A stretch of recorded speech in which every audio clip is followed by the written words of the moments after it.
полосу после порыва ветра. СКР возбудил дело после пожара на борту российского самолета в Турции.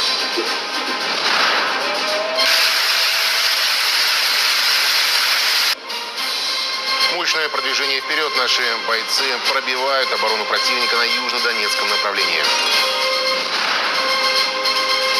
Неделя кино. Какие российские фильмы показали на фестивале в Лондоне и как на них отреагировали зрители?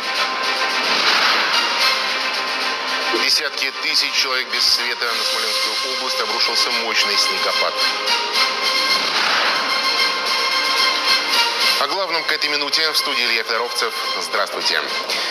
Следственный комитет России возбудил уголовное дело по факту пожара на борту нашего пассажирского самолета в Турции.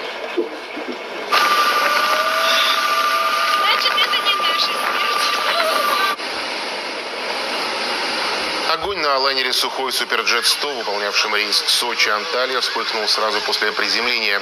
Как рассказали в авиакомпании «Азимут», погода была плохой, сильный ветер привел к грубой посадке. Самолет ударился о полосу, возможно, из-за этого и загорелся. На самолете в салоне началась паника. Люди стали вскакивать, пытаться доставать свои чемоданы, ставить их в проходе. И тут резкая вспышка. Из всех окон стало видно, что загорелся огонь. Повалил резко дым в салон. Началась давка, никто никого не пропускал. Все пытались зачем-то тащить свои чемоданы. Детей не пропускали, никого не пропускали. Мы сидели практически в самом конце, и сзади шел дым.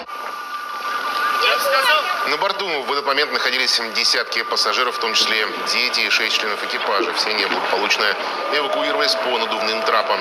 По данным Росавиации, никто не пострадал. Пожар удалось оперативно потушить, однако взлетно-посадочная полоса была закрыта всю ночь. Самолеты временно отправляли с военной полосы, расположенной неподалеку. Сейчас аэропорт работает в обычном режиме. По данным авиакомпании, с нашими пассажирами вылетел резервный борт. В эти минуты они уже направляются из Анталии в Сочи. Тяжелые огнеметные системы «Санцепёк» группировки войск «Восток» уничтожили укрепленный опорный пункт ВСУ на южно-донецком направлении. Вместе с ними на этом участке работают танкисты и расчеты самоходных гаубиц «Гвоздика». Своими успешными ударами они расчищают путь штурмовым группам, которые продолжают выдавливать врага из населенных пунктов. Павел Рыбальченко следит за происходящим на передовой.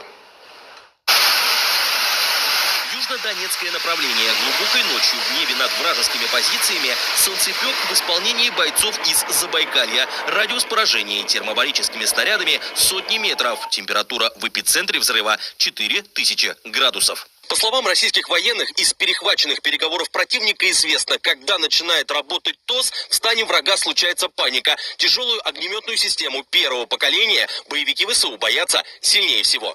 Для противника это самая жирная цель, в приоритете стоит, потому что машина действует в площади, уничтожает больше противника, опорных пунктов и техники.